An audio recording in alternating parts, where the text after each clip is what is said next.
to make available the last page of MK17. And despite our best efforts, we couldn't do so in the tea time. So I don't know if you want him to deal with it from his phone.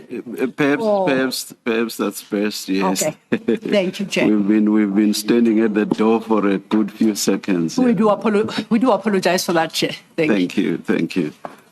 Yes. Please, are you leading, or will the General just deal with it? General, just to put it in context, when we dealt with page 320.2, you said that was the end of the conversation as we currently have it on file.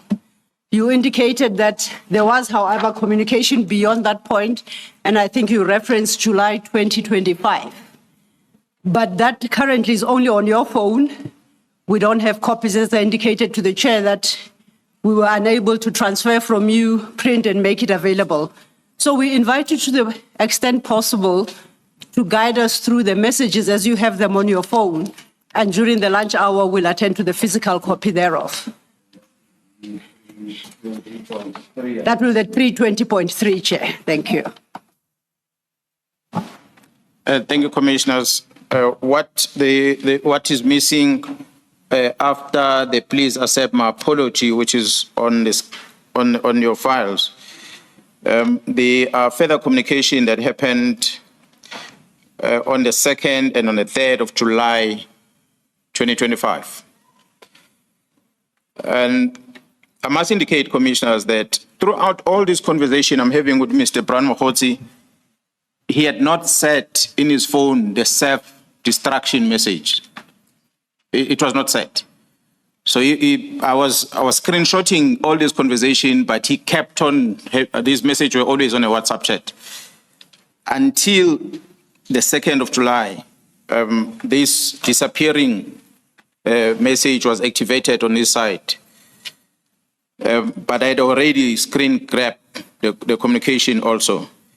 The 2nd and the 3rd of July that I have. The message that came in on the 2nd of July reads, General, you need to intervene. And that followed by a missed voice call from his side. And then I called him back. So we had a conversation. It is not here on record, but the conversation was about the arrest of members of crime intelligence that had happened in June, towards the end of June.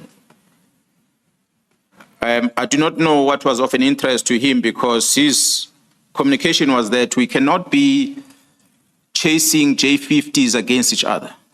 So J50 is a warrant of arrest, and that was his words, that we can't be chasing J50s against each other, this one's arresting this one and that one. I must indicate, Commissioner, that after the arrest, I had communicated with someone, a police officer that is in contact with some of the senior people that are implicated in this drug cartel. This police officer, I had communicated with the police officer, and I had sent some messages and we communicate back and forth. I suppose maybe that message landed with Mogotsi. That's why he felt it's important for him to come to me and say, I must intervene. And then he says, basically there must not be any fight back against each other, that we are now arresting each other and we're going to end up in court. And the last missed call that he made was on the 3rd of July. It was a Thursday. So he tried to call me in the afternoon at 14:34. Apologies, General. The year, please. Please indicate the year for the record. I'm talking about July this year. Everything is 2025. Thank you. So the last call that he tried to reach out to me was on the 3rd of July. I did not answer his call. So that's where the conversation between me ended, Commissioners.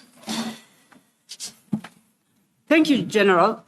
If you cast your eye to your statement, that would have taken us up to paragraph 196. And based on the question posed to you by Commissioner Khumalo, we have technically dealt with 197 and 198.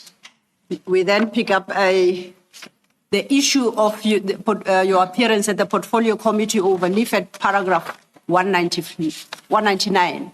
So if you can pick up your narrative from there. Yeah, I did indicate before, though I'll repeat that, commissioners, in the appearance of the Portfolio Committee, it was a visual meeting where I made a presentation. It was towards the end of the presentation, and I must invite the commissioners to get hold of the transcript of that meeting. You will be able to listen to the presentation that was even made by General Khumalo in that meeting as the head of crime intelligence. But here I only reflected to what I presented. Perhaps when General Khumalo comes here, he might want to explain his part on what he presented. So my presentation was towards the end of the sitting of the committee. And when, as I said, indicated there at 4 hours, 26 minutes, that's where I start speaking. And the minister, when I finished speaking, and then the chairperson of the Portfolio Committee afforded the minister a chance to respond to almost everything that was presented, including National Commissioner. So the minister then, as he's closing his response, he then said he does not know the gentleman that I'm talking about, Brown Moti. And the meeting just ended there. And that was towards the end. I think it's 4:52 on the video. That's where the minister is speaking. So as I said, this is available on YouTube, on the Parliamentary website. You should be able to find that meeting. And I must thank the chairperson of the Portfolio Committee, Honorable Cameron, for affording me the opportunity, because it was not his decision to decide the way forward. I believe it will have been the collective in that committee that must decide what must happen next. But he afforded me the opportunity to present this to the executive. So what followed thereafter, I'm not going to talk much about it. Commissioners, as I said before, that the minister will then appear through a X platform at Londcare, LONDCARE, and this was on the 30th of March, 2025, where the minister seems to be having a telephone conversation, but it's in Zulu. So if you understand this Zulu, then we'll be able to tell, otherwise someone will have to translate.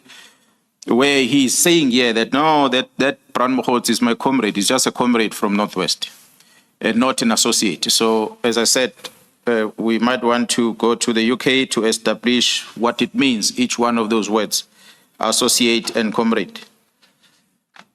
So, commissioners, in my view, when I see before you proceed, has it been verified that the person on that telephone call is the minister? Well, the voice is the minister. Well, I guess we have not got deeper into investigation, but it's a minister talking. Everyone can hear. And she posted it. Yes. Because she's speaking back. They're having a conversation over the phone. Okay. So it's something that through investigation on the record, you can be able to obtain that with ease. Okay. But it's there for everyone to listen to it. All right. Commissioner. Sorry, before that, Ms. Silo, can we assume that we will, for purposes of the record of the commission, Yes. Get the parliamentary clip that he references the at paragraph witness is referring 199. to, and then also this conversation that is referred to in 201.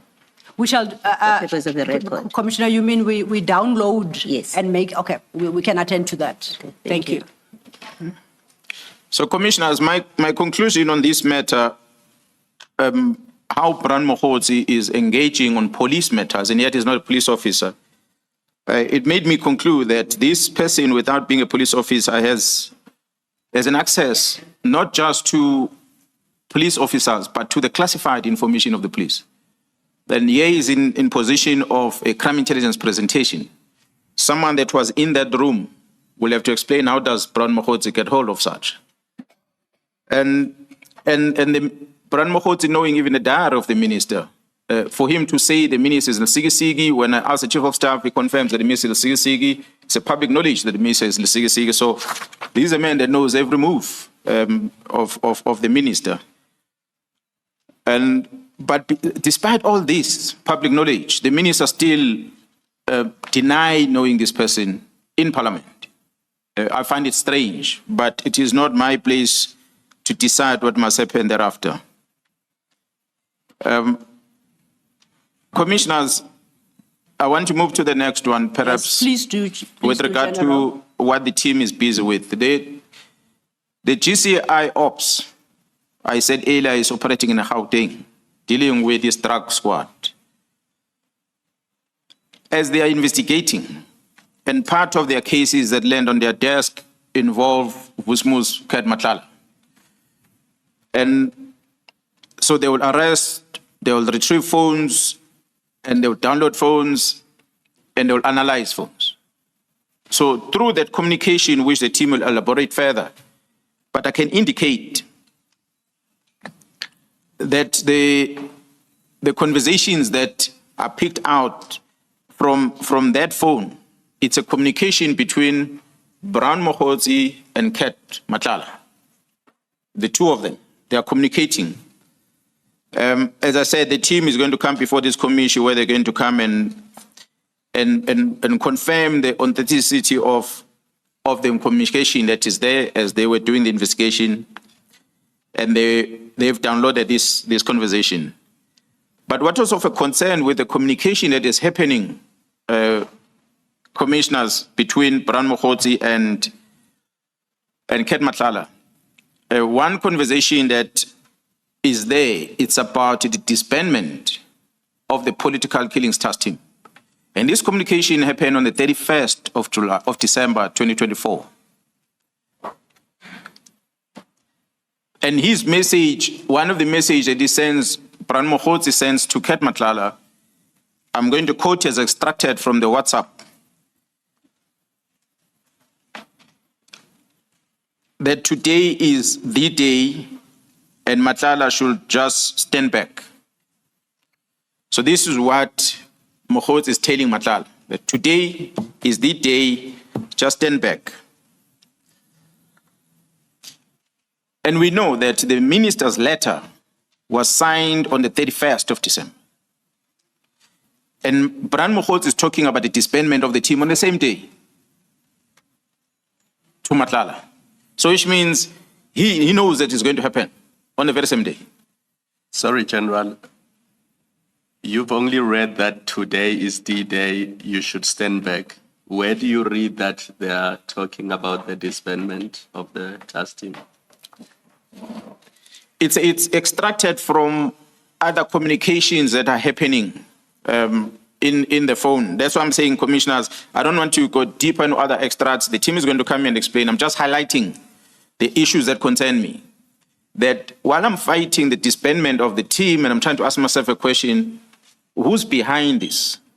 And then I pick up this, that, oh, this man says today is the day. It simply means he knew, because there's other conversation that the team is going to come and show before this commission on what other conversation they were having even prior to that message. But that what caught me, because what is not indicated here was a concern that Matlala had about the search that happened in his house. And this then influenced the response from Mogotsi, saying that stand back and relax, today is the day, about the disbandment of the team. That's why I'm saying that on the day that Mogotsi knows about the disbandment of the team, I had said earlier on record, dear commissioners, that Chief of Staff said to me, the letter was drafted somewhere and it was sent to the minister and back and forth until it was signed.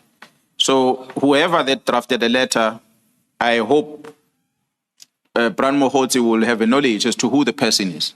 If it is not him, who then the person is that was drafting this letter that was going to the Chief of Staff and eventually been signed by the minister.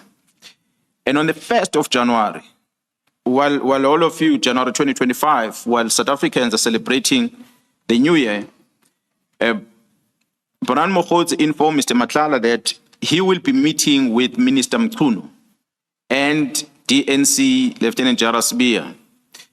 The text reads as follows: good day, I have arranged a meeting for Sibiya and the minister. Must have a solution. So this is the 1st of January 2025. The context of these meetings that must be arranged, I do not know. But you can begin to see that there is a link between the minister and Jarasbia and perhaps Ket Matlala, because he is talking about that is going to be arranging these meetings. So later that evening, this was around about 22 minutes to 11 in the evening, Mogotsi sent another message to Brown indicating that this is the 1st of January, commissioners, in the evening. General, apologies. To Ket, Yes, I was correcting that. to Ket, not to Brown. I beg your pardon? You said he sent it to Brown. I'm saying Mogotsi sent it to Matlala. Yes. Yeah, yes. they sometimes confusing me. Forgive me, commissioners. Yes, Brown Mogotsi sent a message at 22:38 in the evening. He sends it a WhatsApp to Matlala indicating that the task team that came to your house and harassed you has been dissolved or disbanded. That's a message that is written by Mr. Mogotsi to Mr. Matlala. In general, by this point, you still don't know. We don't know Because anything. You only came to know about it on the 2nd of January. Exactly. The disbandment decision, that is. Exactly. And from the record, as we investigate, commissioners, I can confirm most likely, I'm not saying that is the truth, that even the National Commissioner's Office that were recipient of the letter that was dispatched on the 31st, they received it late in the afternoon, I think after 4. So they're not really people working in the office by that time. It's a New Year's Eve. They're most likely not in the office, but that's when it was dispatched from the Chief of Staff to the office of the National Commission. But Brown Mogotsi knows about it on a public holiday. And there's no one in the office. Then in the evening, he then sends this message to Ket Matlala.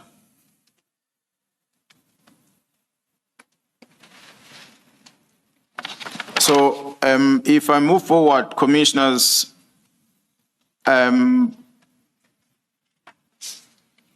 You should now be at your paragraph 209.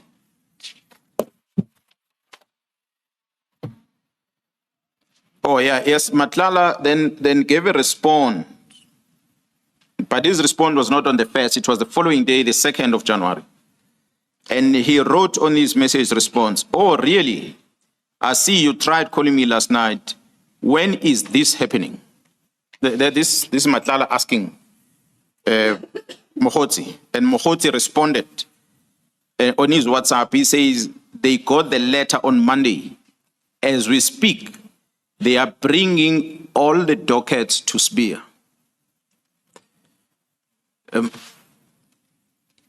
So I'm bringing this to the commissioners, that this is a person who's not in the police. He already demonstrated, he sent me the copy of the OPs and the likes a year before. And now he's talking about the disbandment of the units and the dockets that are moving to Spear. Although a couple of months later, Spear write letters demanding these dockets would come from KZN and come up. So Mogotsi already knew that it's going to happen. It's here in it's written. Can I just confirm? So on the 2nd of January, if you would just remind us, on the 2nd of January, General Sibia hadn't yet demanded the dockets. No. Is that the 2nd of January? Yeah. No, nobody. This letter went out to the public first on the 2nd of January. That's when he became aware of it. Yes. And remember, I said the National Commission was not around. The letters came, I think, a month or so later. Okay. The first communication from Jarasbia, and the other communication that followed thereafter. Thank you.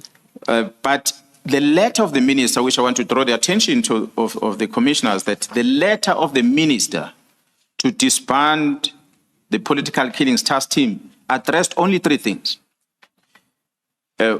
Which when we are investigating, we are dealing with drug operation in Gauteng. And we know these drugs are coming from outside the country, coming in here, they get processed and get distributed. Western Cape become one of the affected provinces because of these drug wars. But the letter of the minister addresses these 3 things. One of them, it's about the discussions that they must have on border policing. there must be engagement with regard to border policing. We know that there is an agency that was established by government, and there is this discussion about moving some responsibility from the South African Police Service to Home Affairs in terms of border security. So, but this is what the minister is talking about. They need to address the border things. And the second item the minister is addressing on the letter is a suspension of the filling of position at crime intelligence. I don't know what of an interest is that, but he put a stop to the filling of vacancies at crime intelligence. That's why to date, there are a lot of vacancies that we have. The head of crime intelligence KZN has still not been appointed from that time when that one retired until now. The minister put a stop on the filling of vacancies. The third thing that is addressed on the letter is the closure of the political task team. He just talks about the close of the team, that it doesn't add any value in policing in our country. And it ends there. It doesn't say anything about the case dockets. It does not mention that these dockets must move from point A to point B. It doesn't say, it doesn't touch the dockets. He only speaks about the closure of the team. So that's what the letter is. That's why the surprise on Mogotzi's message seems to suggest that Spear, the dockets have been brought to Spear. And to confirm that, this Mogotsi, I think he wanted to give assurance of his knowledge of this correspondence, that Mogotsi forwarded that letter of the disbandment of the team, which is signed by the Minister of Police. He forwarded that letter to Matlala. So he sent him the letter that's supposed to be internal letter from the Minister of Police to the National Commissioner, signed on the 31st, and the first is a holiday. The second, Brown Moti has the letter, and he sends this letter to Ket Matlala. How did he do that? Did he attach it to the WhatsApp? He attached it to the WhatsApp.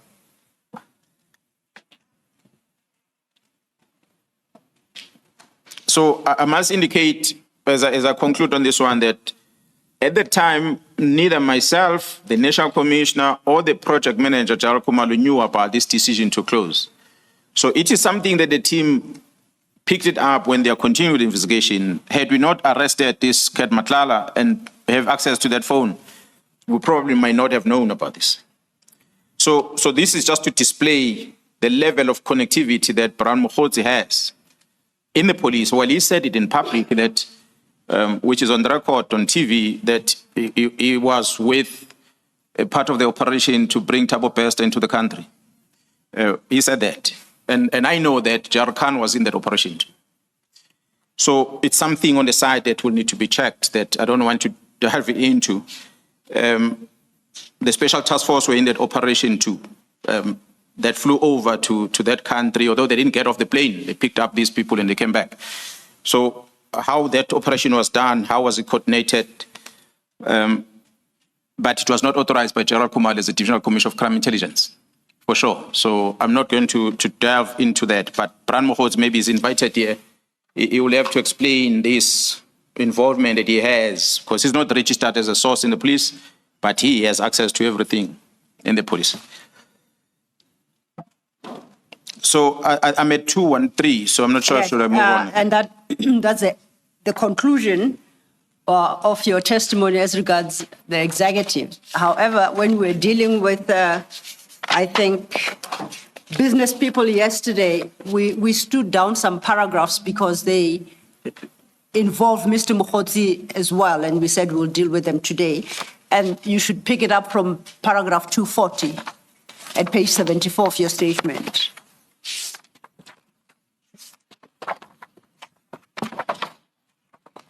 So it will be 240 to 242. Okay.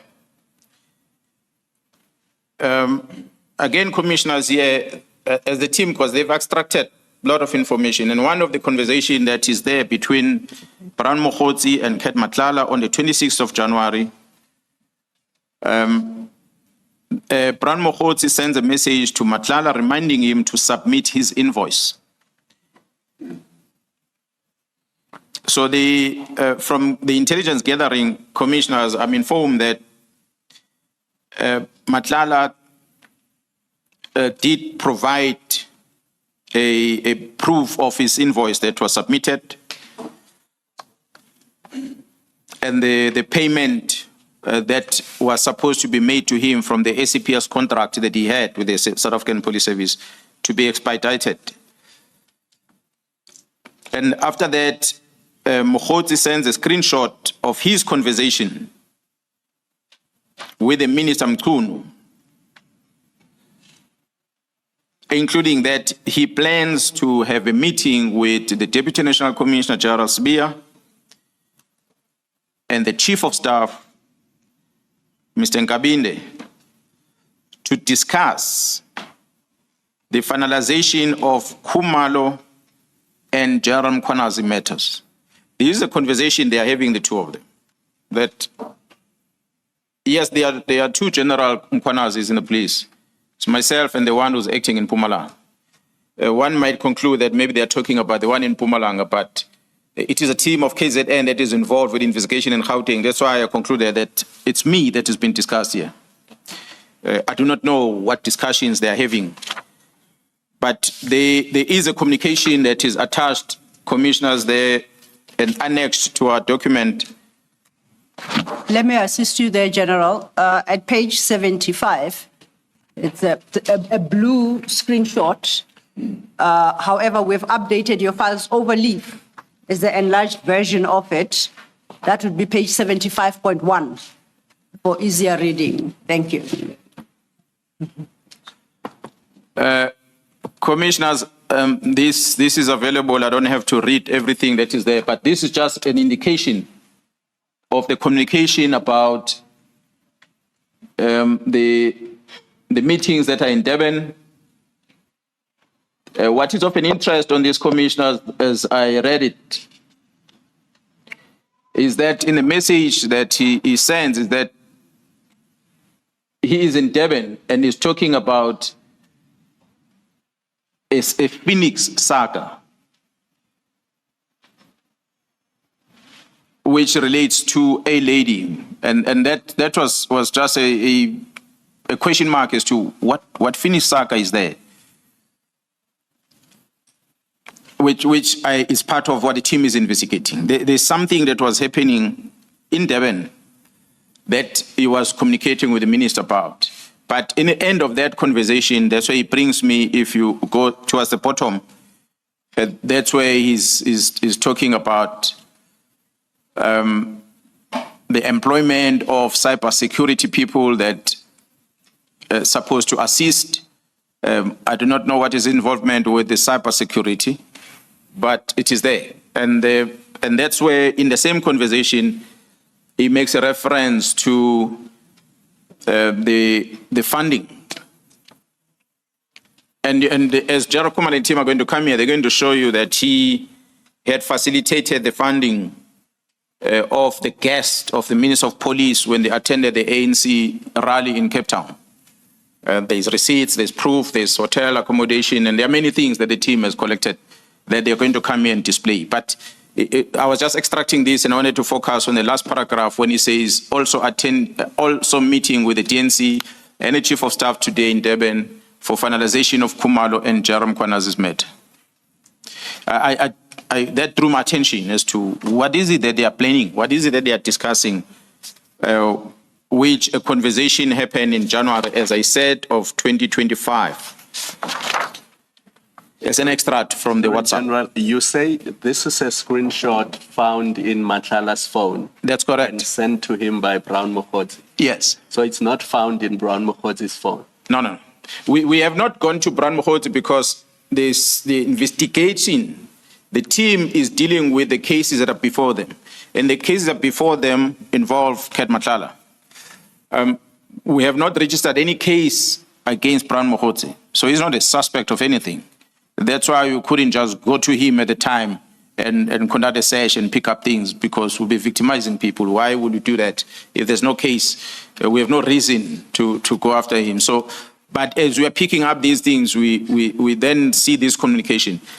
And I must indicate, commissioners, here, if you look at the top of that screenshot, Brown Moti have served the person that he was communicating to when he made the screenshot as Senzo Mchunu. It is Brown Moti that I guess is going to be invited to indicate who did he save with the name Senzo Mchunu. It could be someone else. I'm not saying that it's a minister. He might have used the minister's name, but he served someone else. But I guess the evidence is going to be produced on this. We'll be able to investigate and determine who will he save as a Senzo Mchunu. So the greeting, though, does say morning minister, but Exactly. That does not necessarily detract from what you have just said. Yeah. So I'm just saying that if he comes and denies that that is not Senzo Mchunu, it's someone else. But then if he address morning minister, it could be another minister that is saved as Senzo Mchunu. So as we connect the dots, this is a picture that is appearing that, okay, there's this relationship. And again, we haven't gone to Brown Moti's phone. We have not gone to Minister Senzo Mchunu's phone.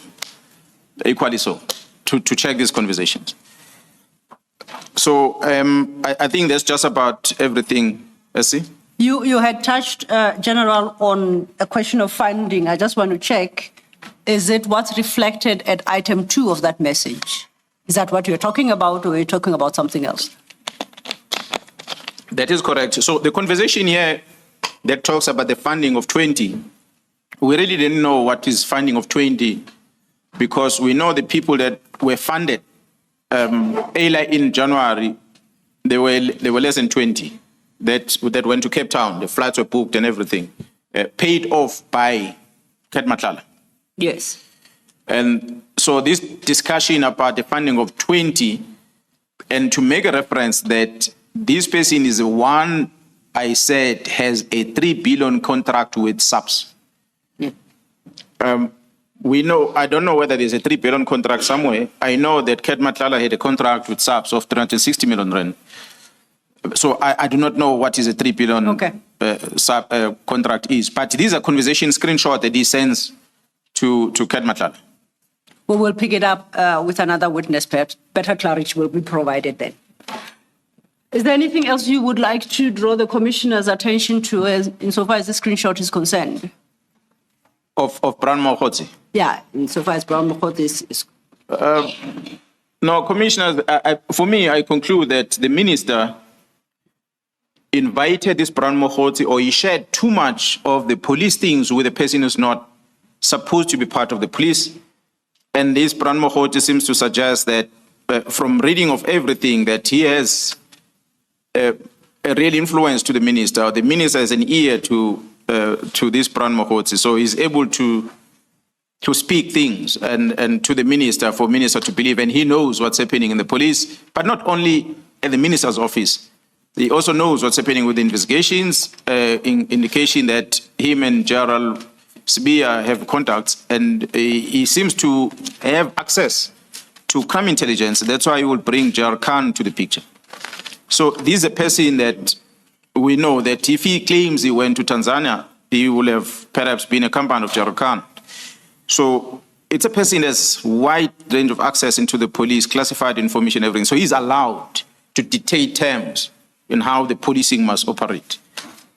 So if this team did not investigate this Gauteng drug cartel, will not have picked up these things. So the picture then becomes clear that, the lack of disbanding the team, perhaps it had to do with this. But I'm not a minister. The minister will come and conclude and explain himself. Why will he last meet with the National Commissioner on Saturday, and 3 days later he signed such a letter? That is very critical in the operations of the police, without talking to the National Commissioner directly. Yep. Please make me understand this. If the issue was about Gauteng, so I assume it's the GCI ops. That's correct. What's being disbanded is the PKTT, which, even though it operates in other areas like the Eastern Cape, for example, its focus is KwaZulu-Natal. Now, I hear nothing about, for example, the 10 members, was it 10, I think, that were sent up to assist the GCI ops. I hear nothing that says, and they must be removed from Gauteng and back to the disbanded PKTT. Now, if my thinking along those lines is correct, the question would be, if the issue is about Gauteng and the GCI ops, how does that get disrupted if what is now being disbanded is the PKTT in KwaZulu-Natal? Commissioner, it is exactly that which triggered my involvement in this. I was minding my business in KZN as a province. I had sent members to go and assist the GCI ops. I started getting report of what's happening in the GCI ops. And I started getting myself being attacked by some journalists in the media, putting my stories out there. And I started asking questions, why are these things happening? So as I track back and I'm getting these reports from what this team is doing in Gauteng, and I started connecting the dots and the picture started emerging. They invited me to this thing, commissioners. Had they left KZN with a team like that and dealt with the GCI ops, perhaps I wouldn't be sitting here today. But they invited me into the picture because we are disbanding something that's operating in KZN. That is where I'm responsible for. And you're not giving me the reasons. And I'm trying to reach out to find out what is the reason, and I'm not getting answers. So I keep having that question mark as to why, what made you sign this letter? Why are you disbanding this team? Why is it bothering you? And then when I hear what they are doing, those ones in Gauteng, then the confirmation is that it's a missed target. They were worried about the people carrying the dockets in Gauteng. And this country owes the two sergeants, very junior members, who started this fire in Gauteng. They don't sleep at home today. Their families are disrupted. They started this fire in Gauteng. And Kumalo took a responsibility of protecting them with the team from KZN. I suspect that the people that wanted to deal with this too, they could not access them because there was this KZN squad around them. So in thinking that they're seeing the KZN squad, they assume that it is the political killings task team that is running this operation. So to disband the team, you'll see the messages, the instructions of General Sibiya's letter says, shut down members must go back to their units and get every file, every evidence that is in that file. Bring it here. So the interest was on stopping the investigation, and the people that they see in their face is the political killings task team, the 10. They are not aware of a GCI ops. The people that bring the GCI ops into the surface are people within crime intelligence, because the GCI ops operates at crime intelligence.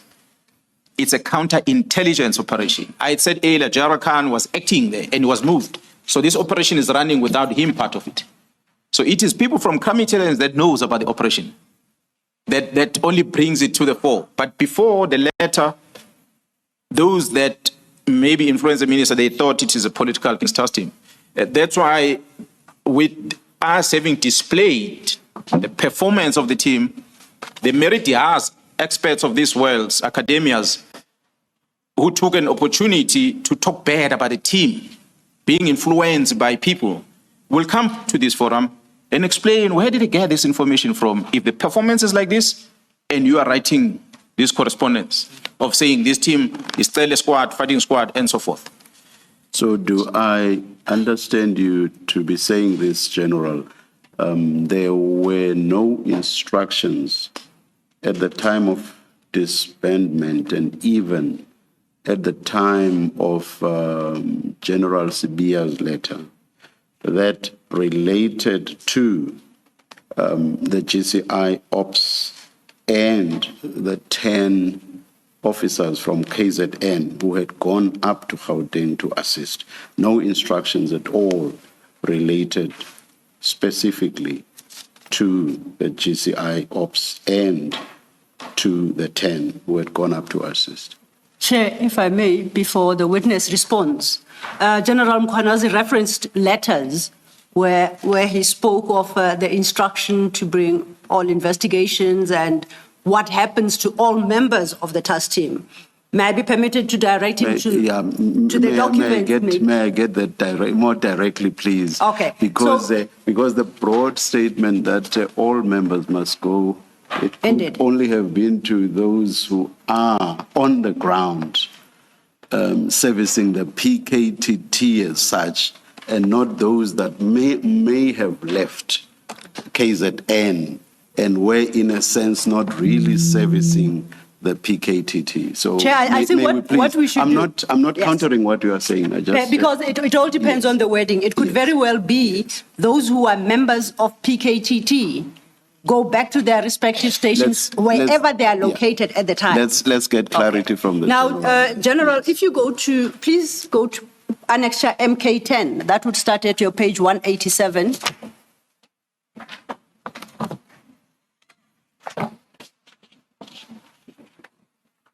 And at the same time, if you could have regard to the second part of MK10, starting at page 190. Those are the two letters you have included, signed by General Sibia. If you have located them, please start at page 188. I think what you referenced in terms of investigations and records is at paragraph 5 and its sub-paragraphs. Then the second letter is the one at 190 is the one that speaks to what must happen to PKTT members. Okay, Commissioners, this letter is annexed. It's dated the 4th of February, 2025. It is authored by Deputy National Commissioner, Lieutenant General Sibia. He addressed this thing to the Divisional Commissioner, Detectives and Forensic Service. Paragraph 5 reads as follows, I quote, "In compliance with the aforementioned directive of the Minister of Police, you are directed to engage with the Divisional Commissioner of Crime Intelligence with a view to do a proper handing over and to follow all processes necessary to conduct a handing over process. This includes, but not limited to, 5.1, a status report of all cases. 5.2, a case register wherein all the cases were recorded and current status of court-going cases and cases under investigation. 5.3, all cases or projects, documentation relevant to the political killings task team. This should include all evidential material, documents, electronic recordings, etc. It must be booked into the SCP-13 or in possession of the team or stored in any storage facility. 5.4, all human and physical resources allocated, listed, as well as report on all financial expenditure for the duration of the operation of the task team." Then you go to the second letter, that is page 190. And in particular,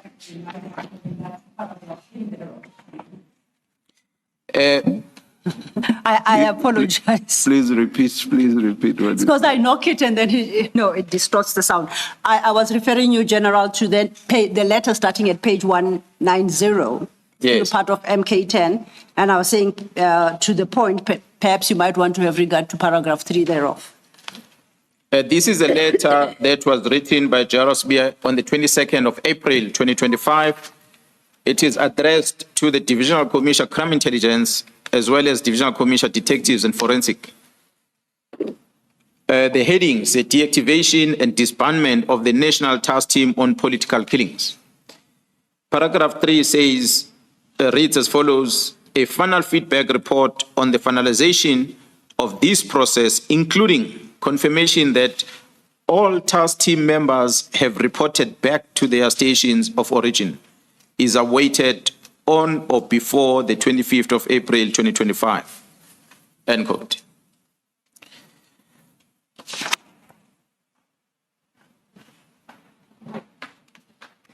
I don't know if that answers your questions, Chair, or whether you'd want General Mkhwanazi to comment further. Thank you. Maybe it does, but I would imagine it has to be read in the context of the letter of the 4th of February. Indeed. From which I understand everything relates to what the PKTT as such Yes. was involved in. So in that context, that would not necessarily mean that everything is being killed, as it were. But if you read the paragraph that the Lieutenant General just read, then it may indeed be read. But may I also- It may be read to refer to everybody, because if it says all members must go back to wherever they came from, And I think then I would imagine maybe it means that even those that were assisting the GCI ops must. Perhaps it might be assist if I uprooted. remind the Must be commissioners uprooted. Just for the sorry. transcription, let's avoid it. apologies, Chair. So must be uprooted and go back from wherever they came. Yeah, thank you, Chair. My apologies. And I was going to say that the points that the Chair makes are very correct. But I wanted to remind us of the testimony of General Mkhwanazi yesterday regarding the secondment of the members of the task team and his ongoing engagements with General Khumalo to determine when it is they could get back to the task team. So in the context of them being expected, the secondment to end and to revert to KZN, at least I read the instruction at page 190 that all members of the task team go back to their respective stations. General Mkhwanazi had indicated that the members of the task team come from various stations and are registered with various stations in KZN. So an instruction that each one of them report back to their stations, I would think by definition extends to those deployed to the GCI ops. Thank you, Chair. Thank you. Ms. Silla, I was going to ask this question of the general just to get clarity on that. Yes, Commissioner. General, in the time that your 10 members of the task team were seconded to the GCI ops, did they remain members of the task team in the time that they are in Gauteng and assisting General Khumalo? That is correct, Commissioners. These are members that were part of the task team that moved up to Gauteng. Yes. Thank you. Thank you, Commissioner. Chair, you covered. Thank you. I just wanted Commissioner. to check, do we have the letter dated 17/01/2025? The one that is referred to in the paragraph 1. letter of 22nd. No, we don't. This, if you recall, this would have been directed to the Divisional Commissioner Crime Intelligence. So it would have, if it were utilized, it would have come before this one in terms of date-wise, but it's not part of General Mkhwanazi's annexures at this juncture. But to the extent that perhaps it might be necessary to complete the scene on this conversation, we will ensure that the next witness, and perhaps the Crime Intelligence Divisional Commissioner, General Khumalo, to ensure that it is in his pack. And at the time of dealing with the issue, then we will cross-reference these annexures. Thank you.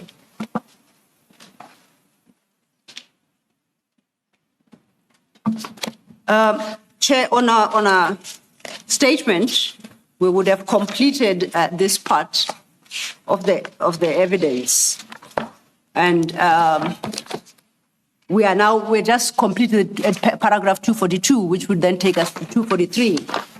General, at paragraph 243, you start a different topic under the heading political interference. Do you see that?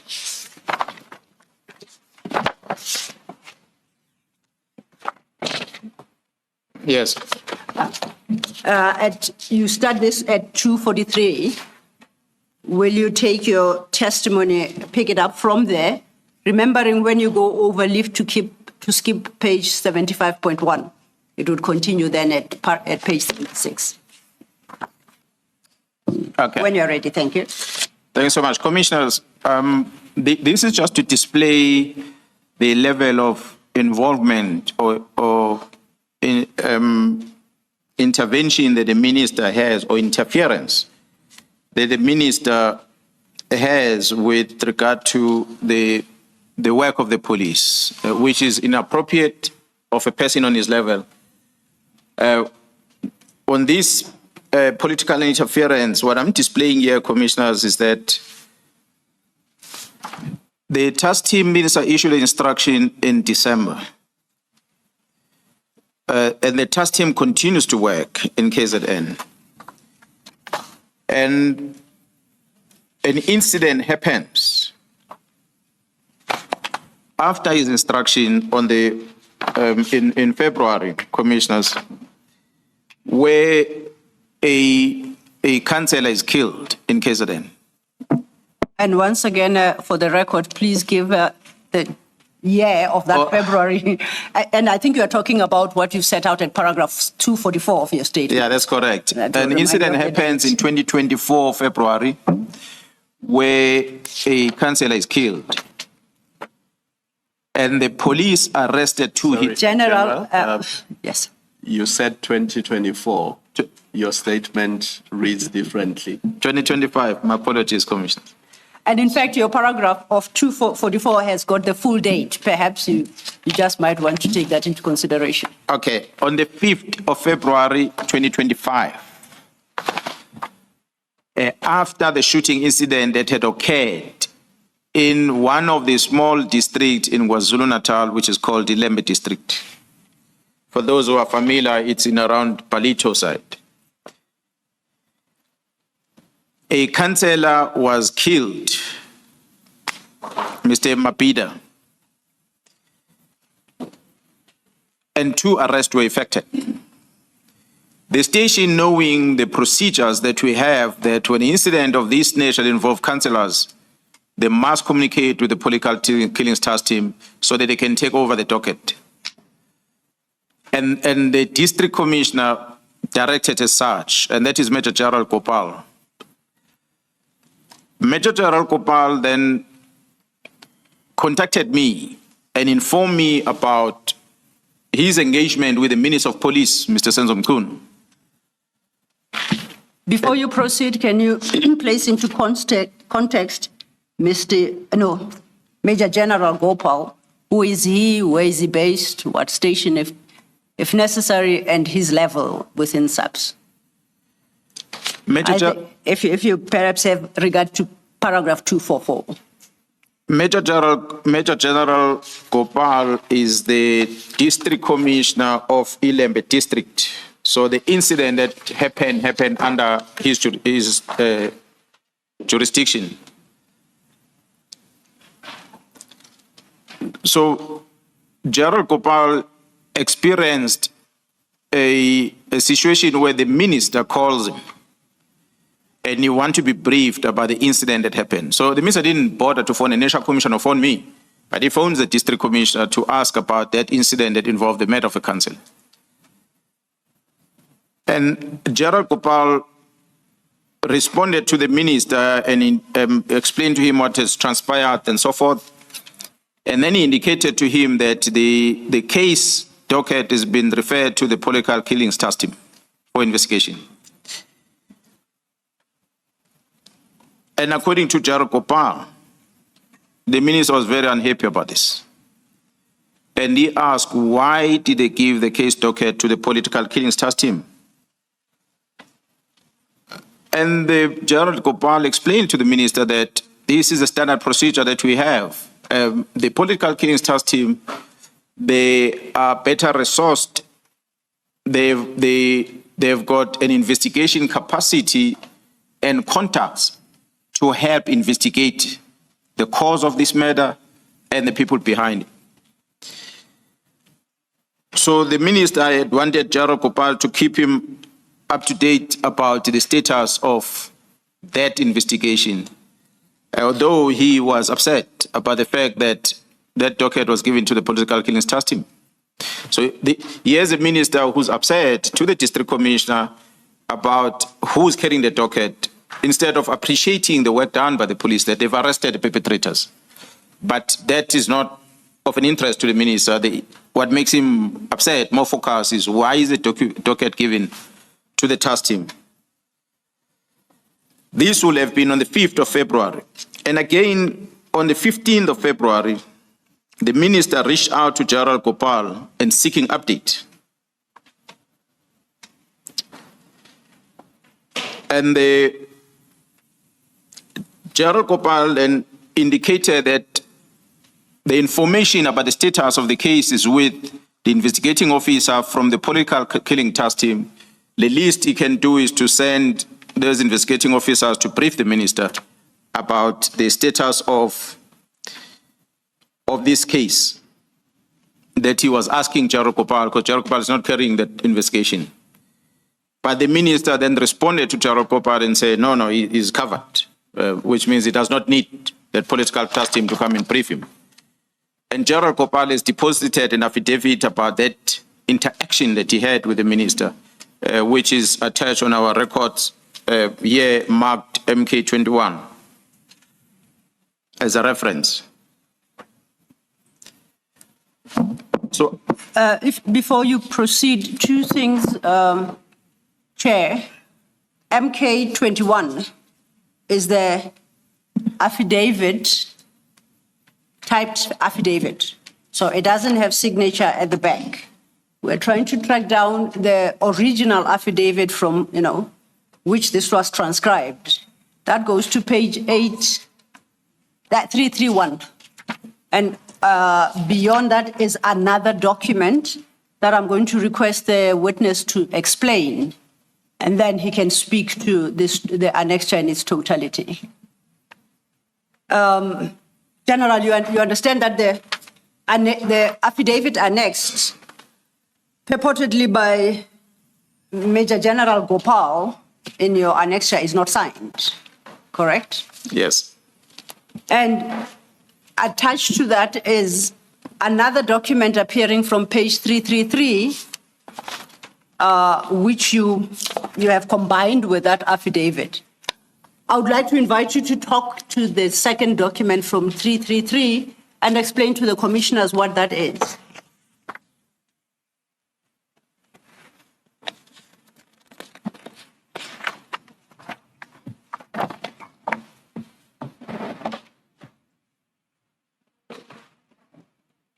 This is a communication between General Gopal and the Minister of Police as extracted, which reflects the date, the time, a message from the minister, a response from General Gopal, a message from the minister, and a response from General Gopal. And it starts from the 5th of February, and it goes down the page as the commissioners will appreciate that the last conversation, it is almost at the end of March where the communications are happening. I see on this document, it interchanges between Minister Mchunu, such that it would indicate missed voice, and Anthony on the other. Who is Anthony, do you know? I beg your pardon, I didn't get it. If you look at page 333, Yes. let's look at the first entry. It states Minister Mchunu, and then it indicates messages and calls are end-to-end. Encrypted, only people in this chat can read, listen to, or share them. Then it once again references Minister Mchunu and Minister 3 times. The next entry, which is indicated as 5th of February 2025 at 13:33 and 55 seconds. Against that is an entry, Anthony. You deleted this message. My question to you is, do you know who Anthony is? Anthony, it's Major General Gopal. Okay. That is his name. Thank you for the clarification. And then it continues until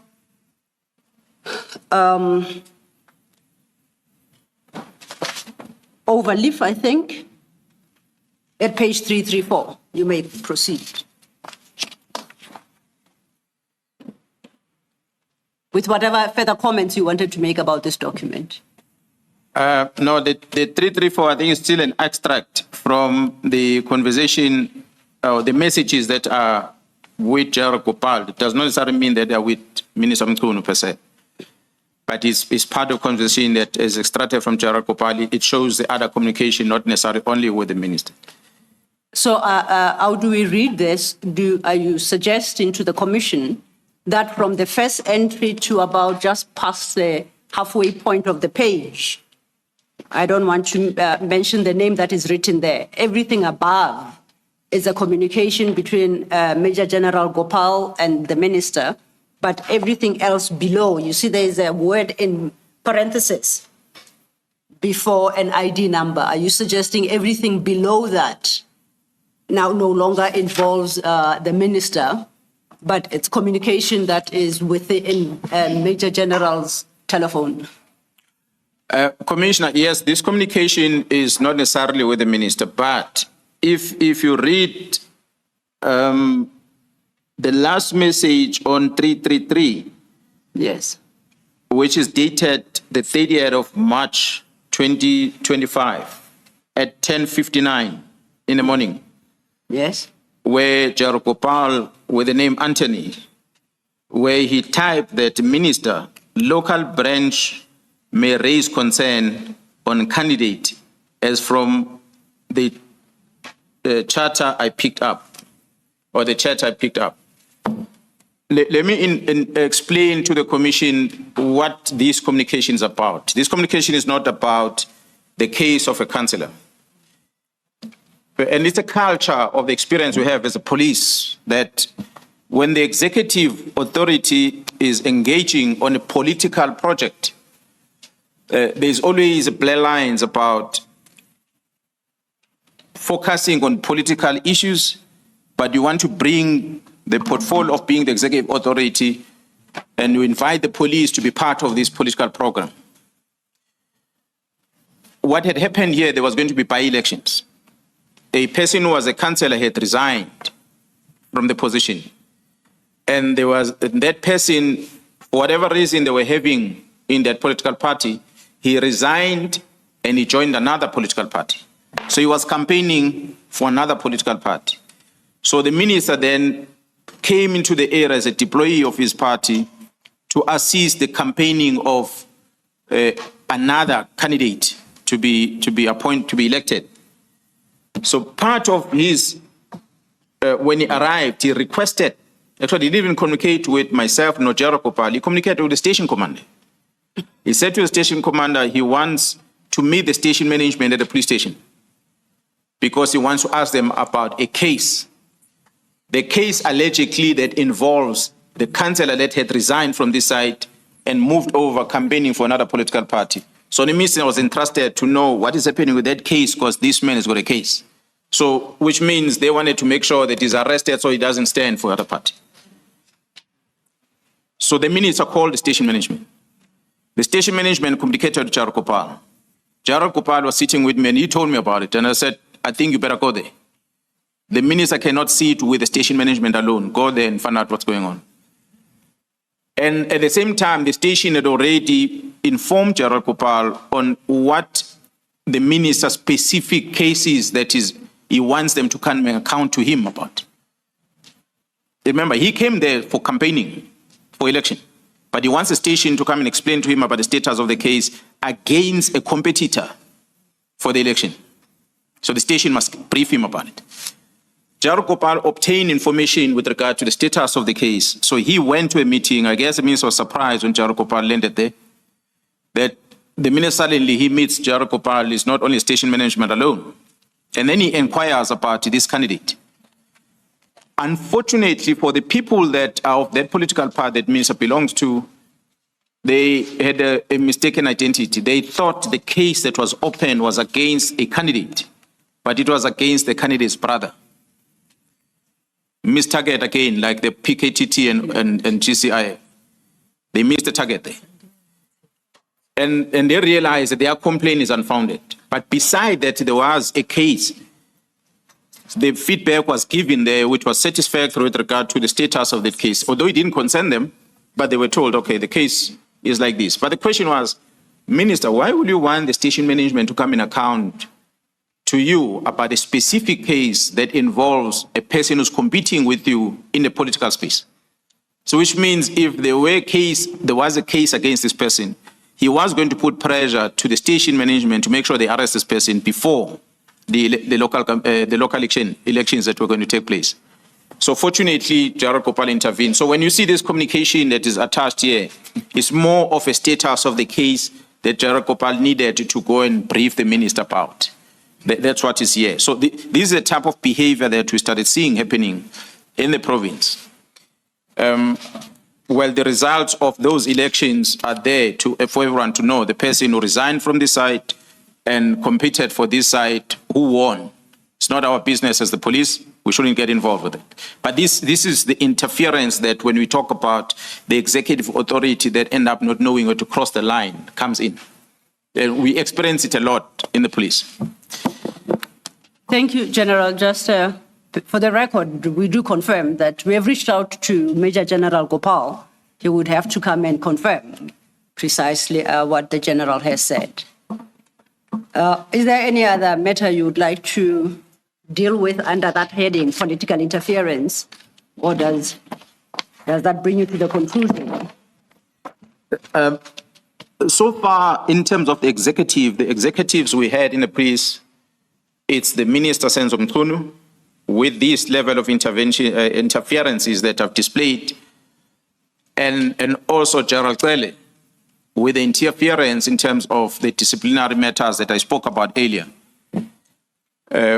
Although we're still going to talk about on the statement about other matters, but those are the two that were within the ACPS that I can flag of their roles. One examples, not many. There are many other examples that I can put out there, but because I want to confine myself to the letter of the 31st of December and what happened thereafter, and to demonstrate how the executive authority get to be involved with operational decision, which is unethical in my understanding, that is crossing the line between policy making and operations, and bring the police to come and use the police as a weapon in political competition like that. We respect all the leaders of our communities. The police, whoever that is a leader of the community, is voted by the people, and we must serve them. That's what we do as government. So that's where I'm going to leave it here for now. Thank you. We'll leave it there. The last category, remembering that all this conversation we've had relates to the press briefing you had on the 6th of July by you, I mean, collectively as the SAPS members. You had indicated that this interference is from all different quarters, and you listed them. So we've dealt with every category: political, by political women, parliamentarians, executives. You dealt with business people. You had listed the judiciary there as a heading. You picked that up from paragraph 159. You could turn there. Commissioners, before General Mkhwanazi decided to give one example per category, there were a few examples. In whittling it down and trying to make the evidence, his testimony manageable, the narrative is from page 159. There is a name that appears above that narrative. Paragraph 159. 159. Not page, yeah. Yes, paragraph 159, thank you. There's a name that appears above paragraph 159. I'm not going to call out, it is wrong. I would like you to please redact that name, and the name must be Vusi Musi Mahlangu.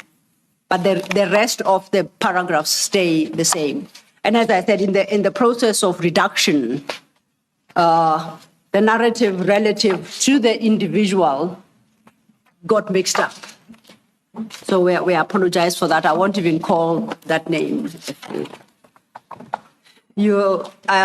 I'm correct that what you want to testify to in this regard relates to Magistrate Mahlangu. Is that correct? That is correct. Okay. Then you may start from paragraph 159. Commissioners, I had said when I started that we are investigating and evidence comes up that leads into another investigation.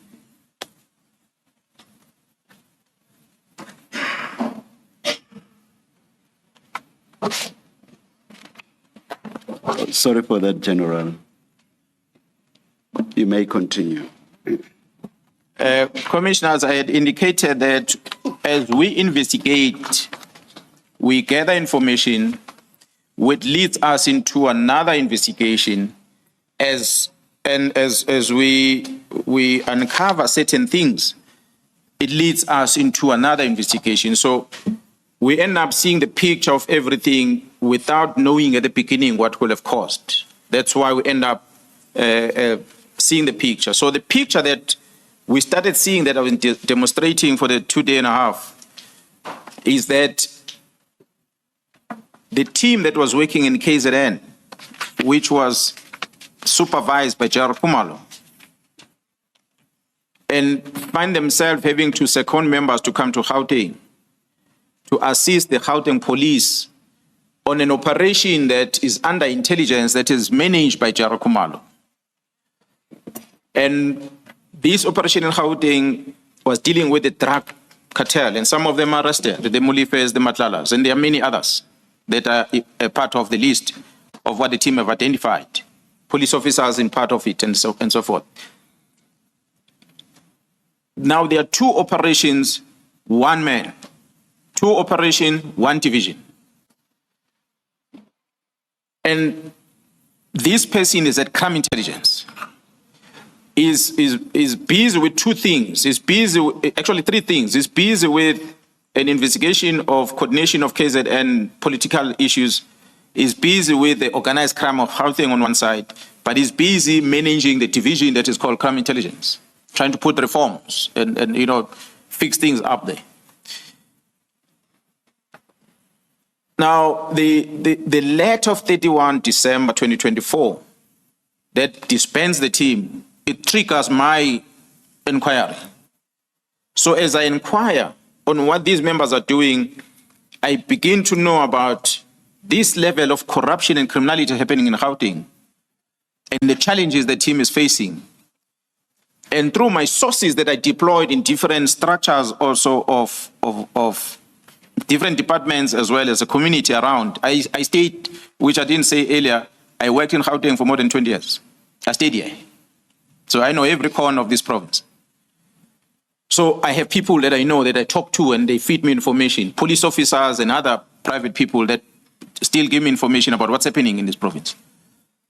And I'm collaborating that with what the team is telling me. And then I conclude that the target here is to deal with this organized crime investigation, not the political task team. But because the members are here, the people that want to fight this, they think that it's a political task team. So they wrote a wrong letter. They disbanded the wrong team. They were supposed to deal with the Gauteng organized counterintelligence operations, not the political killings task team. But here we are. Who's part of this Gauteng counterintelligence? It's the very same person who's part of the team. And this person, coincidentally, on the structure which I displayed on the first day, it reports to one person, Jairus Beer. The very same person, in terms of the structure, must communicate with Jairus Beer to the National Commission. In his investigation on organized crime, he sees some linkages and names of Sbia that come into the picture. The members that are busy with this investigation, they are engaging with some senior officers in Gauteng that are socializing with some of these drug dealers. And that becomes risky. Now it's within counterintelligence. So when we see the member of parliament who claims in publicly that he was minding his business and next thing underneath his door, there was a report from crime intelligence that flew into under his door. He took that report and he went to a police station to open a case. Jaro Khumalo is going to come and present the details about that because there is already an evidence of a communication between the Member of Parliament and members of crime intelligence, specific Jaro Khan, and the Inspector General of Intelligence, who is the anchor in all this. So what we're seeing happening is that these cases are open in Cape Town. The following day, they are open in Johannesburg. One of the charges in these dockets, which the Member of Parliament is all welcome to open cases if you feel there's something illegal that's happening. But one of the charges is about the appointment of that Ms. Mokwele, who came from BMW, who came into the police, as one of the charges. We know in public space, some so-called expert, the Paul O'Sullivans and the likes, that have been very vocal about the appointment of that lady, that she was a cleaner at BMW, she's now a brigadier in the police. But I guess a profile and everything will be coming to this so that the commissions can get to see exactly what is it that she was doing there, and how much was she paid, and what is she doing in the police, and what is she paid, how she came about being appointed. That one will be presented later. But when we see a case opened in 2 provinces and it gets transferred by the Chief of Staff of the Minister of Police to IDEC, and IDEC is in possession of this in 2025, towards the end of the year. But the case that... Apologies, General. Yeah. And Commissioner Khumalo wanted to correct you. Please consider the year, you say end of the year? 2024. Okay, you had said 2025. Sorry, so my bad. End of the year 2025, which I referred to earlier, that Mr. Adams, a Member of Parliament, had opened cases in Cape Town and Johannesburg, and that was transferred by the letter of the Chief of Staff of the Minister of Police to IDEC within NPA for investigation. So IDEC had written a letter to the Divisional Commissioner of Detective Service to hand over those dockets, which was done towards the end of 2024. So IDEC is now in possession of complaints. I had said earlier, the report from Inspectorate said there's no elements of crime on this complaint. It's a hearsay. The legal services from the police are saying the same thing. Mr. Adams does not avail himself to be interviewed in order to deal with this complaint. But fast forward, commissioners, General Khumalo and the team, one of the critical 2 people I'm going to mention in the team is the provincial head of crime intelligence in Gauteng, who started this, who brought General Khumalo into the picture, because he was approached by the head of detectives on Gauteng and said, there are threats against my members, please assist with the threat assessment. It is that General Lukalakala who spoke to Ntuli to conduct that threat analysis, and they reported to General Khumalo. So they invited General Khumalo to get involved as Gauteng. So that Lukalakala is arrested with Khumalo. And the charges that they are arrested for, or the case they are arrested for, it's a case that is with IDEC. The case is opened in June of 2025. But the case has got the same charges, a complaint from Mr. Adams, similar to what Mr. Adams deposited the previous year, 2024, in October in Cape Town and in November in Johannesburg. It's a similar complaint that these members are arrested for by IDEC in June. But what is strange about it, commissioners, is that instead of IDEC working on the complaint of Adams, which had no basis for a complaint, and effect arrest on that, they did not to date. But they sought to get Mr. Adams to deposit another statement, whether it was coached or whatever. He deposited another statement at the beginning of 2025 in January to IDEC, a completely new statement, which now must prove to some degree that there is crime. So that's what enabled IDEC to then investigate. In January, the statement is dated. In June, the case is registered. The same June, these members are arrested. Can you please detail the differences between the two statements for me to follow the point you've just made. Commissioner, I'm going to invite the team to bring that have been arrested and charged to bring the copy of the charge sheet and the statement that was deposited in that case docket to come and present to the commission. I don't have it with me, but I have access to it and I read it. So that's why I'm able to draw comparison between this and that. So the question I was asking, but IDEC, why didn't you arrest them on the October and November complaint? Why did you put another statement in January? That being the complaint of quote-unquote interception. All what was mentioned in October and November in Cape Town and Johannesburg, one of those was the appointment of this Ms. Mukwele. The arrest is about Ms. Mukwele. Okay, all right. But the statement from the complainant, Mr. Adams, dated January now. It's a new one. A completely new statement which was retaken. But the case is not a similar case as those two. So it's another completely new case that is registered, as if it's a new thing. But, well, if there's evidence of a crime, I'm not going to argue that. They've got all the rights. If there's crime committed, they must act on it. They've got all the right. But what is strange, Commissioner, I'm going to invite South Africans to go to that court and if so, demand to see the charge sheet. I'm not a lawyer. Many South Africans are not lawyers, but they will read what is sitting in the charge sheet.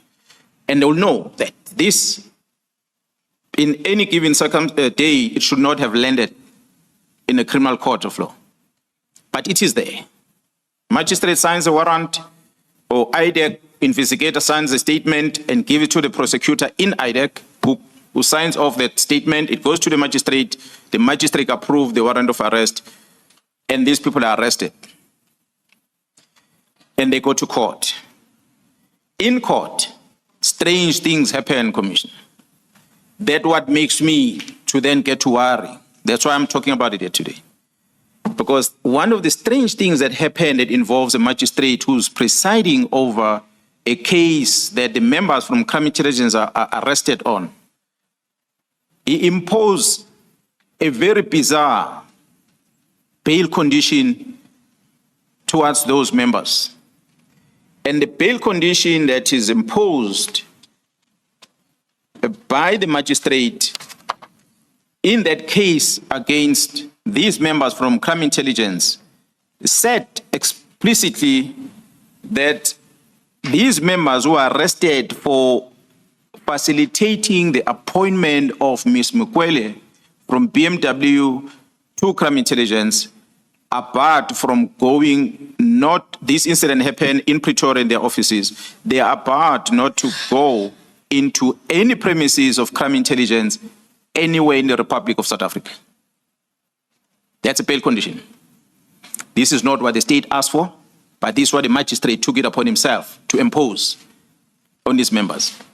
Remember, Commissioner said, it's the same team that is busy with the operation of outing counterintelligence operation. They are barred by magistrate to get involved or enter any premises of crime intelligence. So by default, it means the operation that they are busy with against the drug cartel must stop immediately. So, as I said, maybe the magistrate, someone will say, no, he erred, it was an overreach. I don't believe it's that. I believe it was a calculated move to make sure that they put a stop on the involvement of these members with this operation. And I can confirm to date, commissioners, that that operation stopped. While the members are crippling, trying to work, but it's frustrated. But it doesn't end there. It does not end there because a person who's got an oversight in the runnings of crime intelligence, which is the Inspector General of Intelligence, is demanding the files of that operation. He wants to know what's happening with that operation himself, which is very interesting. Why will the Inspector General be interested on an operation specific? So we have no other reason than to believe that this bail condition, not the arrest, maybe they did wrong during the appointment of this individual that warrants such a case and such charges. Maybe it's justified, but the bail condition is a problem. For those that follow the case, and I've seen media houses that are here today, they go to court, they listen to the argument, and they go out and they file their reports and they come back to court. The last one was supposed to be on Monday last week. It was postponed because the recording my device was not working in court. And it was just only one courtroom. The others were working. But that one, so there has to be this delay of them coming back. What is strange that happened, which I did not put here, commissioners, is that many of those members that were arrested, one of them that is one of the charges, he's got two charges. The other one I don't want to talk about the prostitute and the loss of a firearm and stuff like that. He has to answer on that case. But he's also charged on the appointment of this Ms. Mogotsi. So when the whole lot appeared in court and they were granted bail with those conditions, this one was kept in custody and he appeared alone the following week. When he appeared alone, he appeared before a different magistrate. And the different magistrate made it clear and said, it's not the job of the court to put conditions about where to work, where not to work. We are releasing on bail, go back to work. It is the National Commission of the Police that will decide whether to enter this building or not. Because the state does not say that your being in that building, how is going to affect the bail condition or the witnesses that are there. So this is a bail condition given to one accused. And this one accused occupies a position of a CFO of this secret fund at Crime Intelligence. He was suspension ends, and he pitched up at Crime Intelligence to go back to work. And he was told not to go back to work. Yeah, well, National Commission will come and explain the reasons for that, but Ms. Barnard released a publication on that, and she was very aggressive towards the National Commissioner, saying that the National Commissioner does not even know the terms of the bail condition of this person. The court said this person must not enter the building of Crime Intelligence. She said that, and she wrote it down, and the bail condition does not say that. So it means she missed that the other magistrate is the one who came with the condition, but the other one that affects this CFO did not say that. But she is of an opinion that this person is not supposed to enter the buildings of Crime Intelligence. So therefore, and I'm told by the National Commission going to come here that the head of IDEC phoned the National Commission and said that person must not come back to that building, the CFO, despite that the bail condition does not demand that. So this is just to show that there are all the efforts that have been put in place, not against the members of Crime Intelligence that are accused of appointing a wrong person. If they did that, they must be penalized, it's fine. But there's an overreach in getting to frustrate this project. So this is part of the ongoing things that are happening as we are sitting here today. That the project against Matlalas, against Mulifes and the others is being frustrated because the people responsible for this project are told by the magistrate never to enter the premises where this project is running. So in short, General, you are saying someone must have influenced the first magistrate. Commissioner, you are a judge. I'm sure, I don't know whether you will have access to get to see the charge sheet. You will make your conclusion, and you are all legal experts, whether was the statement from the investigating officer, or so-called investigating officer, I must qualify that. The investigating officer, Mr. Padayati from IDEC, which was deposited, was brought to the magistrate seeking the approval of the warrant of arrest, whether was it justifiable for the magistrate to sign it. Then fast forward, you're coming to court. In court, you have a magistrate that comes with these bail conditions, whether was it justified.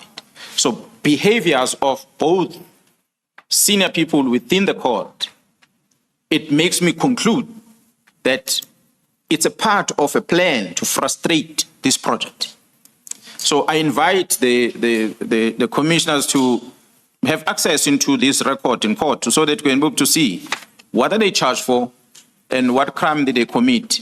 And while on that, I'm going to invite you to, I spoke about IDEC yesterday, that the arresting officer, which the court gave instruction on the bail condition that if these members want anything at Crime Intelligence premises, they must contact an investigating officer, Mr. Padach.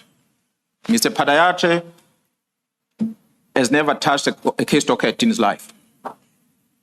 It's a person who's an ex-employee of the police. It's an individual who's an ex-crime intelligence member. But he's a head of that investigation against these members of crime intelligence. It is the magistrate that grants this Padayache a right to have access to crime intelligence. If these members want anything at crime intelligence, they must talk to him.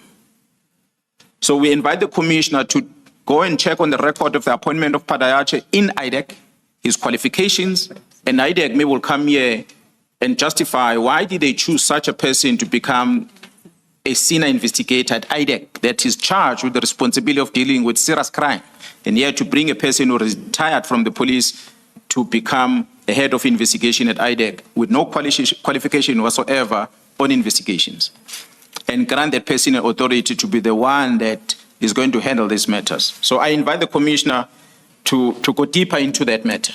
I don't want to engage more on it, but it's a worry for me because it's a picture that is there for everyone to see. So what is then in the media, Commissioner, is part of the strategy. I said, this is how it works. Make them look bad. Oh, at last, the people at crime intelligence, they've been arrested because of the slush fund. We still have players at crime intelligence that were there in 2011 who are part of this plan, and they are still there today. Brown Mogotsi are referring to them. So I'm going to end it there. As you end there, would I be correct, and I apologize if I interrupted you, I didn't mean to. Would I be correct with reference to your statement that what you have just engaged the commissioners on is summarized at your paragraph 162? I would like you to have a glance there. Would that be a correct assumption on my part, or at least interpretation of your statement? That's correct. Okay, so insofar then as your concern regarding the judiciary is concerned, and in particular this one magistrate, and in the specific case, you draw a conclusion at paragraph 163 that you may want to summarize. If I were to read this one on my conclusion, commissioners, if you allow me, I say again, raise a concerning feature of this criminal investigation, as well as its progression through the courts. The complaint originates from Mr. Adams, the Member of Parliament, and I've explained in my statement its dubious genesis. As to the role of IDEC, I fail to see how an employee, an employment matter of a mid-level employee rises to the level of serious, high-profile or complex corruption or unlawful activities arising from the State Capture Commission. This is where I end, because I believe this is what IDEC is about. But this is now about an employment of a mid-level manager employee that throws IDEC into the picture from the same complainant, Mr. Adams. Thank you, General. That concludes then the conversation as regards the complaint against the magistrate. Chair, I see at 12:49 we are starting a new chapter. Should we start and then we'll break at 1? Let's do that, Let's do please. that. Thank you. General, I'll invite you then to go to page 77, starting from 252. You deal from page 252 with a heading, with a subject that you had, historical interference with the criminal justice system.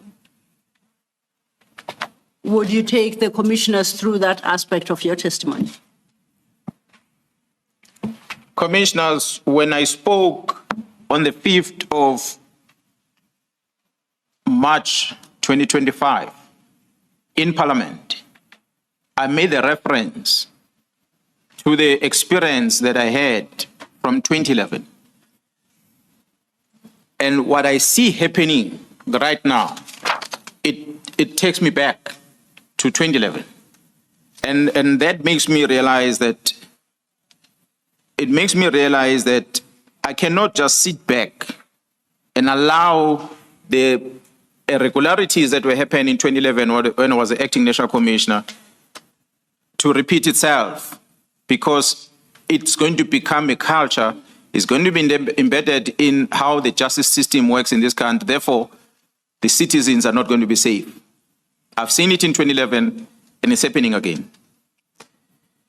As I said, commissioners, when you look at my profile that I presented on the first day, that I joined the top management structure of the South African Police Service in 2011 when I was appointed as an acting national commissioner appointed by President Zuma at the time.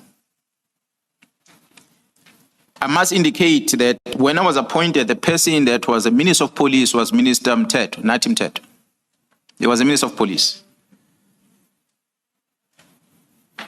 At that time, when I was appointed, the South African Police Service were always in the media regarding the activities at crime intelligence. Lieutenant General Mkhwanazi was in the center of that. So there were two matters that were always in the media. Was about the death of a murder incident that happened in Vosloorus, as well as the corruption within crime intelligence secret fund account. I think that's where the name /fund came from. The secret fund account that I spoke about earlier that must be accounted for the Joint Standing Committee on Intelligence. It was misused. When I came in, there was already, General Mkhwanazi was already suspended. And he was suspended by General Cele at the time. That suspension was regarding the murder incident that happened in Vosloorus. When I came in and I asked the management about the status of the criminal case that I'm told is registered against General Mkhwanazi, which involves corruption of crime intelligence secret fund account, I was informed that there was no disciplinary steps initiated yet at the time. So I directed that we must initiate the disciplinary steps against the second charge, which is corruption. I brought General Mkhwanazi to brief him about it, and I appointed an investigating team to investigate, and in the concluded investigation, we are about to subject General Mkhwanazi to a disciplinary hearing. And then General Mkhwanazi, to my surprise, then contacts me and he says to me, his criminal case that is going to appear in the Commercial Crime Court in Pretoria is going to be withdrawn the following day. So I was perplexed and I said, but Jared Dramat, as the head of the Hawks, do you know about this? And he said, no, he's not aware. And indeed, commissioners, when the matter appeared in court, the matter was withdrawn. So I demanded to know the reasons for that. They finished me with a submission that was made by the Deputy National Head of NPA at the time, Advocate Mkhwanazi, where he gave the instruction to Advocate Mzinyati, who was responsible for that case, and Advocate Mzinyati then directed a prosecutor who was working on the docket, Advocate Bredenbach, who's a member of Parliament, to withdraw the case. So the case was withdrawn, simply because of Advocate Mkhwanazi, regardless of evidence. But the reasons Mkhwanazi put on his letter was that the arrest of Mkhwanazi, or this case being placed on the roll, it is not the responsibility of the SAPS, but it is the responsibility of the Inspector General of Intelligence. I explained earlier, commissioners, that crime will happen. If crime happens within the secret fund account, there must be audit, there must be accountability, and then the case must follow, which must be handled with care, but the case will follow. So similar to what is happening now, if there is any corruption within crime intelligence, that matter must be reported to the right structures and cases must follow thereafter. So at the time, the coordination of the information coming from crime intelligence to be given to an investigation team was facilitated by a senior officer within crime intelligence on an arrangement with DPCI. So the investigation was done correctly. But here's the case withdrawn and citing the reason that the Inspector General of Intelligence is the one who's got a jurisdiction on this matter. So I took the case docket from court and I stopped the disciplinary matter. I channeled both of them to the Inspector General of Intelligence. The Inspector General of Intelligence is the late Advocate Hadebe, She worked with an advocate that is currently, well, is not within Inspector General now, but she's practicing. I gave both of them the letters, these cases, departmental and criminal. And I received a response from Advocate Kadebe, the Inspector General, on a disciplinary matter, where he says, charge the CFO, was Major General Lazarus at the time, charge the CFO and not Mkhwanazi, because it's a CFO that knows how to manage the secret fund account, and he used that to benefit Mkhwanazi. Mkhwanazi didn't know anything about it. So Mkhwanazi is clear. So this is in black and white I receive. But I then said, I told Mkhwanazi and the minister at the time that, yeah, the Inspector General is saying this, but I'm not going to implement this because I want a response on the criminal matter. Imagine me uplifting Mkhwanazi's suspension, he comes to work, and the very same Inspector General says, I must take the case docket back to court, and Mkhwanazi must go and face a criminal case while he's back at work. It's going to look bad for me, not good governance. So I said, I'm going to wait until I get the second response. The second response came on the phone call. Inspector General said, please come, bring that letter I gave you, because I want to withdraw it.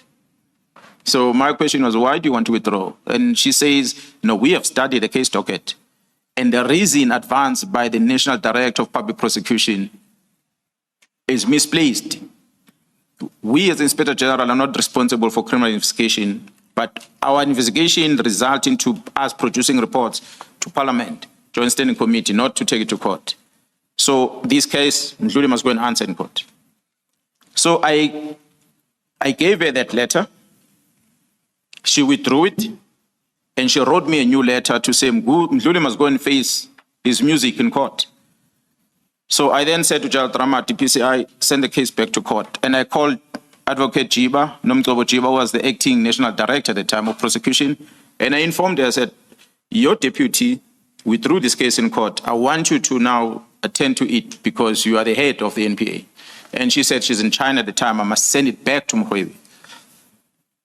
And then I told the disciplinary team that continue with the disciplinary case on Mkhwanazi. But now, to my surprise, commissioners, that Advocate Mkhwanazi wrote a second letter. And he said, I'm the National Prosecution Authority, we working independently. I've taken a decision on this matter, therefore it's final, closed. That's how that case of Jaram Mkhwanazi died, by the signature of Advocate Mkhwanazi at the highest office of the NPA. So he killed that case like that. I'm glad now he's resurfacing against that corruption case. But it should have been dealt with then. But we had the players of Advocate Mkhwanazi in the highest office of the prosecution who decided, don't charge Mkhwanazi. As I said to commissioners, when you do something that is bizarre, you make me to start asking questions. So I started asking questions as to why is this behavior? So as I was digging more, I started seeing a different picture, which maybe I might reflect to later. But the details of this thing I'm talking about is in the affidavit that I deposited at Zondo Commission. Feel free, is annexed, I think here, SC. MK22, General. Yeah, MK22. You'll be able to read it because it's got detail. It's quite a lengthy affidavit that I deposited about my experience at Crime Intelligence in 2011 to 2012 when I was acting, and how the secret fund account was misused by the players within Crime Intelligence that are still there today, that are fighting Kumalo today. They were there then, they are still there today. So there's never been any cleansing of Crime Intelligence, which is something the commissions, I want you to pay attention on it. But this issue of Mkhwanazi to suddenly shut down the criminal investigation, which was a concern to me, and on it, while we are continuing with the departmental matter, after having received this letter from advocate to say Mkhwanazi must go to court, I received a phone call from the same Inspector General of Intelligence when I was driving home. She said, I must come back and bring back that decision, the final decision she made about the criminal case, because she has risked her career with making that decision of saying Mkhwanazi must be charged. She wants to withdraw that letter. So when I asked her, but why you want to withdraw the letter of a criminal case? You've read the case and you wrote to me and you say, Mkhwanazi must go and face the music. Why do you want to withdraw it? And she said, no. It's my career now in line. So I need to withdraw that. I made a wrong decision. I should not have said Mkhwanazi must be charged, which means she charged the wrong people in the higher echelon of maybe within the police structures or in government that did not want Mkhwanazi to be charged. And I refused to come back and withdraw the letter. And then I received a phone call from the Minister of Police, Nathi Mthethwa, commissioners. I went to his residence in Waterkloof. And when I arrived there, the Inspector General is sitting on one side of the table, Mr. Mthethwa is sitting on the other side of the table. The minister says to me that I forced the Inspector General of Intelligence to write the letter that says, Mkhwanazi is wrong, this matter must go to court. She said, I forced her. Then I told her, I said, no, Minister, Advocate Khateb is an old woman. She's an advocate. How can I point a gun at her and force her to write a letter? Besides, when this letter was written in her office, and she actually is not the author of the letter. The author of the letter is Advocate J. Governor, who is an experienced prosecutor person who's working in that office. She's the one that drafted the letter, not you, not the Inspector General of Intelligence. The minister didn't want to hear any of that. A simple say, must stop prosecuting Mkhwanazi, or must stop disciplinary case against Mkhwanazi. Now, if we talk about political interference, that was the worst I've ever experienced. At that time, Commissioner, I come from the specialized operation. The only thing I know is to chase criminals. And I'm promoted to become the acting National Commissioner, and I'm confronted with this in front of me. And I said, but this is not what I signed for when I joined the police. This can't be right. The minister can't give me these instructions. Then I said to the minister, maybe you brought me into this position and you thought you were going to use me as a pawn because perhaps of my age or whatever, but you are wrong. I'm not going to do that. If you want me to stop charging Mkhwanazi, you must put it in black and white. And then the minister said, no, Inspector General, you must give something in writing to the National Commission to stop this investigation. Inspector General said, no, come with me to my office so I can give you a letter. In the light of Mr. Mkhwanazi's final decision, was there an ongoing investigation? It stopped there, Commissioner. I'm told that case started again afresh. So I don't know what's the status of it. I don't know who's handling it, but I've heard that it has started again. But that time, that's where it died. I'm asking in the light of you saying the minister said stop the investigation. Well, it stopped because the case could not be enrolled in court because the second letter of Mkhwanazi that says stop. And after that, Advocate Bredenbach left NPA and became a parliamentarian. Maybe she will come here and tell you what happened because she's the one who was handling that docket.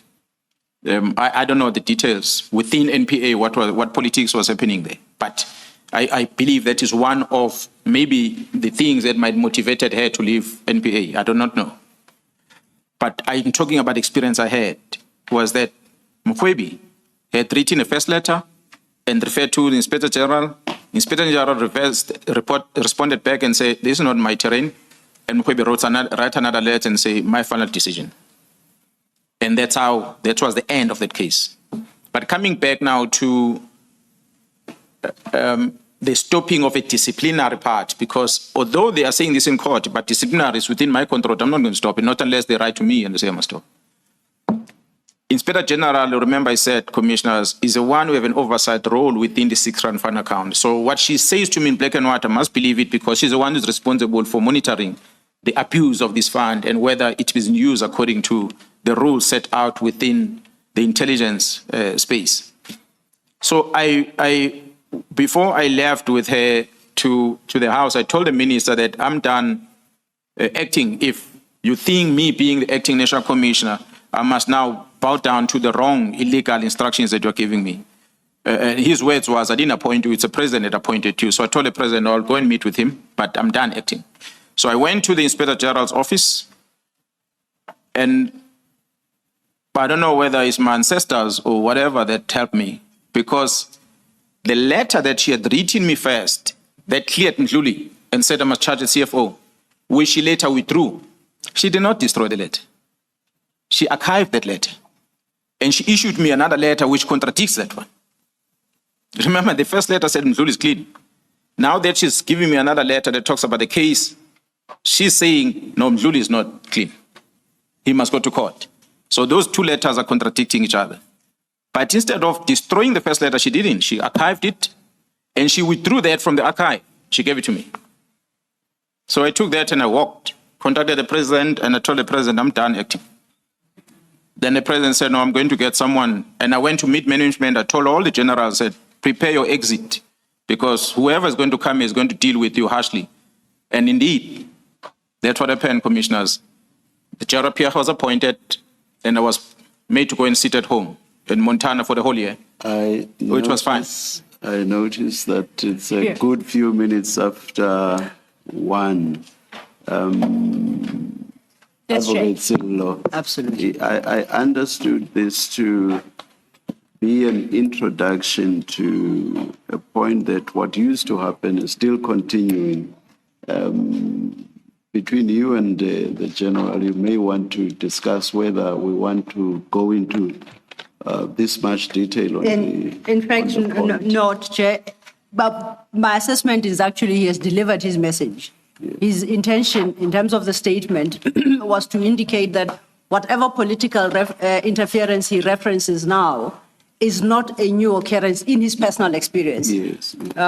The detail of what he speaks to is that entire submission at MK22, and which is the detail he has gone into. It's not entirely necessary for your purposes. You can read it at your leisure.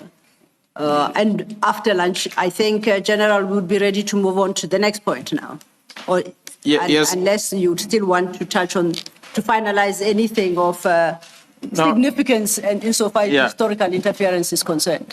Basic commissioners, why I'm referencing to this as I attached on the annex is that the challenges that I highlighted in the media on the 6th of July, it was a history repeating itself to my assessment. And I said, it cannot be that I allowed the Mdlula era, the Minister Mthethwa era, and under President Zuma to happen like that it's happening again now. And I keep quiet. I have a responsibility to bring this to the attention of the executive authority and to Parliament.